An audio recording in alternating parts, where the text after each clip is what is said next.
Bonjour et bienvenue dans le rendez-vous RFI France 24. Aujourd'hui, avec Frédéric Rivière, nous recevons Valérie Pécresse. Bonjour. Bonjour. Ancienne ministre du Budget, députée UMP des Yvelines et puis surtout soutien de François Fillon à la présidence de l'UMP. Alors il y a des moments comme ça en politique où les hommes politiques assument ce qu'ils font et ce qu'ils disent. À droite, Jean-François Copé assume son virage à droite et François Hollande, lui, assume ses choix économiques. Donc je vous propose de l'écouter. C'était lors de sa conférence de presse. Une France affaiblie, ce serait aussi une Europe impuissante. Or, nous vivons bien plus qu'une crise. Nous vivons un changement du monde. C'est pourquoi, depuis 6 mois, j'ai fait mes choix et je m'y tiens sans avoir à prendre je ne sais quel tournant, je ne sais quel virage, car ces choix sont conformes à mes engagements, à mes principes et surtout aux intérêts de la France. Alors Valérie Pécresse, ni tournant, ni virage, donc une sorte de conversion au réalisme économique de François Hollande. Mais moi, cet extrait me laisse sans voix. Parce que pendant 3 mois, j'ai été vilipendée, harcelée par la gauche de questions. Monsieur Hérault a dit dans l'hémicycle de l'Assemblée nationale, puisque je portais la TVA anti-délocalisation, c'est moi qui l'ai fait voter.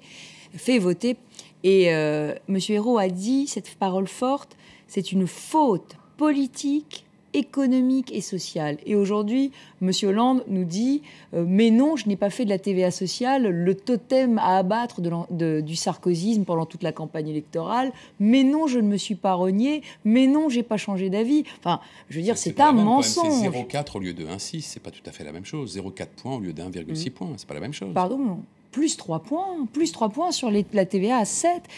La formule qu'a choisie François Hollande, c'est une mauvaise copie par rapport à la formule originale que nous avions proposée avec Nicolas Sarkozy et François Fillon. Pourquoi ? Pour 2 raisons. D'abord parce que nous avions proposé la baisse des charges. La baisse des charges, c'est simple, c'est lisible et c'est pérenne. Donc les entreprises, on leur baisse les charges, c'est fini, elles ont la baisse des charges. Lui propose un crédit d'impôt. C'est une usine à gaz technocratique. Un crédit d'impôt, il va falloir avoir des critères pour l'obtenir. Monsieur Moscovici a déjà dit que les entreprises devraient s'engager à investir, à embaucher, etc., etc. Donc c'est une usine à gaz. Il va falloir demander à l'administration fiscale de l'avoir. On va être contrôlé par des inspecteurs du fisc pour vérifier qu'on a bien rempli les critères. Et puis, je ne sais pas quand est-ce qu'on touchera. Donc, le sujet, c'est que nous, on avait proposé une hausse de la TVA avec une baisse des charges. Là, François Hollande propose la hausse de la TVA sans la baisse des charges garantie. On pourrait vous rétorquer ce qu'a dit effectivement François Hollande hier, quand il a dit « moi, je n'ai pas fait la TVA en fin de mandat ». Est-ce que là, il ne prend pas le pari de l'impopularité et des décisions qui font mal dès le début de son quinquennat ? Mais, Madame Fèvre, ce qui est incroyable, c'est qu'il ait enlevé une formule qui était bonne, qui était la nôtre, qu'il l'ait fait abroger en début de mandat, pour ensuite revenir avec une formule qui ne marchera pas. Je vous ai dit qu'il n'y aurait pas de baisse des charges à la fin, mais je vais vous parler aussi de la hausse de la TVA. Parce que M. Hollande a tellement peur des mots, peur de son nombre, qu'il nous invente la hausse de la TVA baptisée restructuration de la TVA. Alors le mot restructuration, excusez-moi, est très maladroit, parce que quand on dit restructuration, on dit souvent licenciement. Mais bon, il va restructurer la TVA. Il va l'augmenter. Le MEDEF semble assez satisfait, et même plus satisfait qu'à l'époque où vous, au gouvernement, aviez annoncé vos mesures. Enfin, on a entendu Laurence Parisot dire « Enfin, on a été entendu ». Mais parce que c'est un ouf de soulagement. Mais ça montre complètement l'incohérence. Mais excusez-moi, mais parce que nous, on faisait que des mesures pour les entreprises. Et Mme Parisot a été accusée pendant la campagne présidentielle par les syndicats de gauche d'avoir dit que Nicolas Sarkozy avait fait des bonnes choses pour l'économie française. Donc on ne peut pas dire que les patrons aient nié qu'on avait fait des bonnes choses. D'ailleurs, même M. Gallois le dit qu'on a fait des bonnes choses. Crédit impôt recherche, réforme de la taxe professionnelle, ISF, PME sont salués par le rapport Gallois. Mais pour en revenir aux patrons et aux entreprises, soyons clairs. Il leur a augmenté leurs impôts de 10 milliards en 2013. Et là, il leur annonce une niche fiscale de 10 milliards pour 2014. Qui comprend quelque chose ? Qui comprend quelque chose ? Alors, peut-être maintenant sur la forme, est-ce que vous pensez que François Hollande s'est présidentialisé ? On lui reprochait depuis quelques mois d'avoir banalisé la fonction en théorisant l'homme normal. On reprochait à Nicolas Sarkozy d'avoir abaissé la fonction. Est-ce que ce style plus rond, moins bagarreur que que Nicolas Sarkozy, dans le fond, vous appréciez ? Oh, je ne crois pas que je vais vous surprendre en disant que pour moi, il n'a pas revêtu les habits du président hier. Pourquoi il ne l'a pas revêtu? Parce qu'il était totalement technicien. Le technicien, ça doit être le mécanicien de l'économie, ça doit être Pierre Moscovici, ça doit être Jérôme Cahuzac. Le technicien, c'est pas le président de la République. Le président de la République, il doit nous fixer un cap, il doit avoir une vision. Il ne suffit pas de nous détailler les diverses modalités de la restructuration de la TVA sur le taux à 7 et le taux à 5,5. Les Français s'en fichent. Ce qu'ils souhaitent aujourd'hui, les Français, c'est comprendre comment on va produire en France demain. Et pour ça, il faut travailler davantage, il faut dépenser moins, il faut investir plus. Et de tout ça, François Hollande n'a pas parlé. Donc on a l'impression qu'en réalité, il a une vision un peu technicienne, étriquée de sa fonction. Et franchement, c'était plus un ministre du budget qu'on a entendu hier qu'un président de la République. Alors peut-être on va revenir, Frédéric, si vous le permettez, sur cet incident mardi à l'Assemblée du budget. À l'Assemblée nationale, dérapage du ministre de l'Intérieur Manuel Valls. Il a dit le lendemain ses regrets après avoir été un peu tensé par le président de la République. On l'écoute tout de suite. Vous, l'échec, c'est vous. La hausse de la délinquance, c'est vous. Les suppressions de postes de policiers et de gendarmes, c'est vous. Le retour du terrorisme dans ce pays, c'est vous. Monsieur Ciotti, vous n'avez pas protégé les Français. Vous n'avez pas protégé les Français. Vous n'avez pas été capable de les protéger. Ni dans la délinquance, et nous voulons unir. Dans le chaudron de l'Assemblée nationale, peut être emporté par le verbe. Et je le regrette, bien évidemment. Vous le regrettez ? Oui. Est-ce que vous présentez vos excuses ce matin ? Pourquoi présenter les excuses? Je ne sais pas. Vis-à-vis aux élus de droite que vous accusez, ou tous ceux qui ont exercé le pouvoir ces dernières années. Vis-à-vis de parlementaires qui font en permanence de la sécurité, de la lutte contre la délinquance. Non, mais j'ai des regrets. Et le président de la République l'a dit très bien hier soir. Alors on vous voit faire le pouce romain. Alors est-ce que vous entendez ses regrets, pas ses excuses, mais... Oui, j'ai entendu ses regrets. Il a fait le geste, c'est ça qui compte. Moi, j'ai trouvé ses propos scandaleusement anti-républicains. Sur le terrorisme, François Fillon l'a dit, il faut l'union nationale. Et nous avons soutenu et nous voterons toutes les mesures que le gouvernement socialiste prendra sur la lutte antiterroriste. Il y a toujours eu une unité. Et d'ailleurs, on avait été très blessés de la polémique stérile qu'il y avait eu contre les policiers au moment de l'affaire Mera, que les socialistes avaient lancée. Et à l'époque, Manuel Valls s'en était désolidarisé en disant justement qu'il fallait être républicain dans la lutte contre le terrorisme. Donc je pense que c'était des propos qui étaient scandaleusement anti-républicains. Il les regrette, il les a regrettés. J'aurais préféré qu'il les retire formellement et qu'il s'excuse, mais je prends ses regrets pour ce qu'ils sont, l'aveu d'une faute. Mais est-ce que vous ne pensez pas, s'il a dit ça, il y a une idée derrière la tête? Est-ce que c'est pas... On parle beaucoup du ratage de l'affaire Mera et, dans le fond, de ce qu'avait décidé Nicolas Sarkozy en mariant les services avec la DCRI. Est-ce que la fusion des services... Non, c'est pas ça le sujet. Est-ce qu'il n'y a pas quelque chose derrière tout ça qui lui a fait dire ça? Non, le sujet, c'est que les chiffres de la délinquance sont mauvais. Le sujet, c'est que Mme Taubira est en train d'enlever tous les verrous de sécurité que Nicolas Sarkozy avait placés pour empêcher la multirécidive.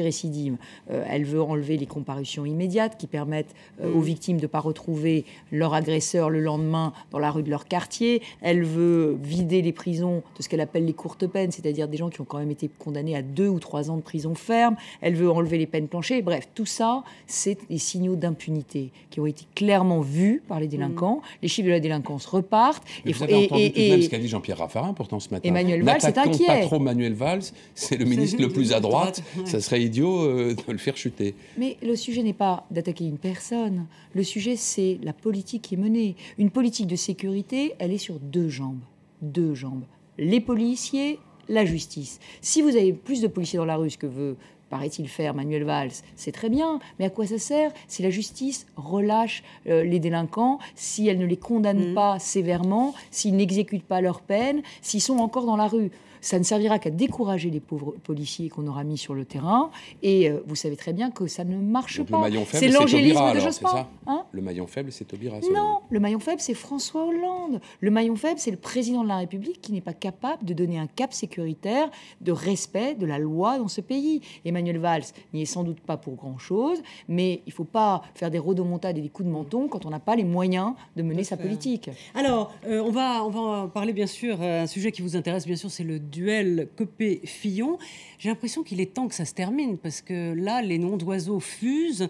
Et le dernier en date, c'est François Fillon, en répondant à une question sur l'éventuel soutien de Copé à une alliance UMP-FN. Eh bien, Fillon a répondu, sans doute à cause de ses origines, eh bien, qu'il n'y aurait pas... Et de son engagement politique. Oui. Et de son engagement politique. Mais est-ce qu'il n'est pas un peu allé loin ?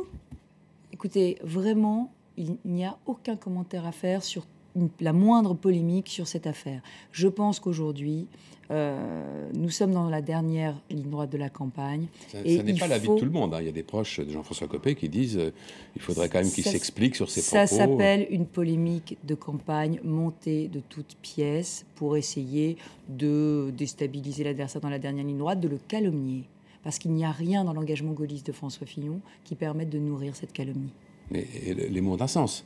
Quand il parle des origines de Jean-François Copé, à quelles origines, selon vous, fait-il allusion ? Mais je n'ai pas à commenter des propos. Jean-François Copé lui-même a fait un livre pour parler de son engagement politique, de sa vie et de son histoire. C'est Jean-François Copé lui-même qui en parle, et s'il en parle, mieux encore que quiconque d'autre. Aux origines juives, ses origines juives, c'est de ça qu'il faut parler, c'est de ça que mais François Fillon a sans doute voulu parler. Mais personne n'évoque ce sujet. C'est une si polémique. Vous dites le livre et raconte son histoire, c'est bien de ça qu'il est question. Est-ce que vous pensez vraiment que l'engagement politique et personnel de Jean-François Copé puisse le mener à voter Front National? C'était la question qui était posée. La réponse de François Fillon, c'est non. Ouais. Voilà. Quand même, est-ce que vous avez le sentiment que... Enfin, est-ce que vous avez envie vraiment que cette campagne se termine? C'est un ouf de soulagement que vous allez avoir, en fonction, bien sûr, du gagnant ou du perdant. Non, mais attendez, moi j'ai adoré cette campagne. C'était ça volait bas, quand même, non? Mais absolument pas. Venez dans les salles, venez dans les meetings de François Fillon. Dans les meetings de François Fillon, vous n'entendrez jamais une attaque personnelle sur Jean-François Copé. Jamais une seule. Jamais une. D'ailleurs, celui qui a été attaqué toute cette campagne, tous les jours, matin, midi et soir, c'est François Fillon. Vous les avez notées, les attaques. Elles étaient basses, elles étaient dures et elles étaient sur la personne. Donc je crois qu'il ne faut pas inverser les rôles. Simplement, dans les salles que François Fillon fait tout au travers de la France, c'est là qu'est la vraie campagne. Et là, les Français attendent de nous un projet d'espérance. Ils attendent de nous un projet d'alternance. Et ce que François Fillon leur dit, soir après soir, c'est oui, nous pouvons redresser la France, nous pouvons produire en France, nous pouvons avoir une Europe forte et nous pouvons rendre aux Français la fierté d'être Français. Et nous avons des propositions, que ce soit sur l'immigration, l'intégration, l'économie et le social. Il faudra patienter 4 ans et demi. Pardon ? Il faudra patienter 4 ans et demi. Mais pas du tout, Madame Fèvre. Regardez sur la TVA anti-délocalisation. Bon, François Hollande fait une mauvaise copie, mais on a gagné la bataille des idées. On a gagné la bataille des idées en parlant fort, en ayant un personnage aussi crédible que François Fillon. Vous avez perdu les élections. Oui, mais... oui. Pourtant, Nicolas Sarkozy avait théorisé que avant de gagner l'élection présidentielle, on gagnait la bataille des idées. Vous avez peut-être gagné la bataille des idées, mais vous n'avez pas gagné les élections. Non, mais on a perdu les élections, mais là, avec cette élection présidentielle, on entame la reconquête. Et la reconquête, elle commence dès janvier, avec la mise en place des équipes qui nous représenteront au municipal, avec la définition du projet de l'UMP, qui sera... De toute façon, comme François Hollande n'a pas de vision et pas de cap, il faut bien que l'opposition en ait un. Et oui, et qu'elle représente l'espoir pour tous les Français. C'est quoi la vision de l'objectif de François Fillon, c'est de rassembler, de retrouver un peu la martingale gagnante de Nicolas Sarkozy en 2007, c'est-à-dire de refaire venir vers l'UMP ceux qui ont voté FN et de refaire venir vers l'UMP les centristes qui sont allés voter Hollande. Les deux, comme Nicolas Sarkozy l'avait fait en 2007. C'est le grand rassemblement autour de nos idées, que ce soit la suppression des 35 heures, la suppression des normes, le pacte de compétitivité qu'il propose, que ce soit des mesures très fortes comme le vote de quotas d'immigration, l'interdiction d'une immigration d'assistanat, ou bien les propositions d'arrêt des services publics totalement gratuits. Valérie Pécresse, vous avez adoré cette campagne, vous dites apparemment François Fillon, pas vraiment, puisque il explique que depuis 6 mois, dit-il, j'ai eu à subir l'hostilité de mon propre parti. Sous-entendu, on me met des bâtons dans les roues en permanence. C'est la vérité, mais c'est pas grave. Elle a été faussée, cette campagne, finalement. Mais ça a été un grand parcours du combattant. Mais François Fillon est un combattant. François Fillon est un combattant. Vous craignez des fraudes. François Fillon est un combattant. Et moi, je le dis à tous les cadres du parti, nous devons être exemplaires dimanche, parce que nous sommes regardés. Et comme nous sommes regardés, nous ne pouvons pas donner le même spectacle. J'ai pas dit que je craignais des fraudes, c'est vous qui le dites. J'ai dit non, j'ai dit, pas du tout. Je dis aujourd'hui que mon parti doit être exemplaire et que parce qu'on est regardé, parce que le Parti socialiste a donné une image abominable au moment de l'élection de Martine Aubry, on a l'impression qu'elle a volé la victoire à Ségolène Royal en fraudant. Donc je sais que nos secrétaires départementaux seront très vigilants pour faire en sorte que dans toutes les fédérations, ça se passe bien. Mais s'il y a vigilance, ça veut dire qu'il y a inquiétude. S'il y a vigilance, c'est qu'il y a inquiétude. Mais c'est un scrutin décentralisé dans des fédés. On a vu ce que ça a donné au Parti socialiste. On ne sera pas la même chose que le Parti socialiste. Nous, on sera exemplaires. Est-ce que l'UMP va sortir indemne de cette lutte fratricide là, entre Copé et Fillon? Parce que quand même, ça castagne, sec.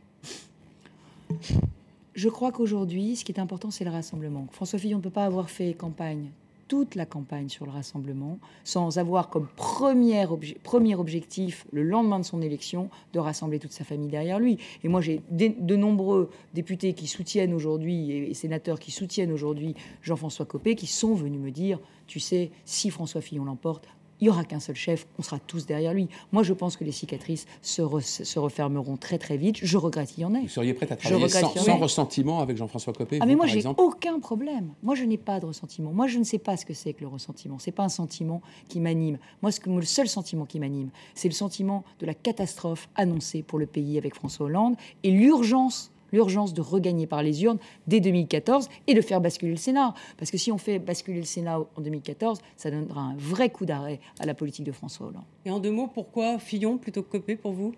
Mais tout simplement parce qu'il peut nous faire gagner. Il y en a un qui peut nous faire gagner, parce qu'il n'y en a qu'un seul qui élargira l'UMP à la fois à droite et au centre. 2017, il n'y en a qu'un seul. Vous parlez de 2017. Je parle en 2014, parce que les municipales, vous savez, c'est une élection où il y a beaucoup de candidats qui n'osent pas afficher des couleurs politiques, parce que justement, il faut rassembler aux municipales. Si vous voulez gagner Paris, vous ne la gagnerez pas avec une UMP rétrécie. Si vous voulez gagner des villages, vous ne la gagnerez pas avec une UMP rétrécie. Donc s'il gagne, Fillon n'ira pas à Paris. Et vous savez bien qu'au municipal, s'il y a 2 listes, une liste de centre-droit et une liste de droite très forte, toutes les deux, 25 plus 25, ça fait jamais 50, parce que les divisions du premier tour ne sont pas surmontables au deuxième tour. Merci beaucoup Valérie Pécresse d'être passée sur le plateau de France 24 et RFI. Merci Frédéric. Merci. On se retrouve très vite sur France 24. À tout de suite.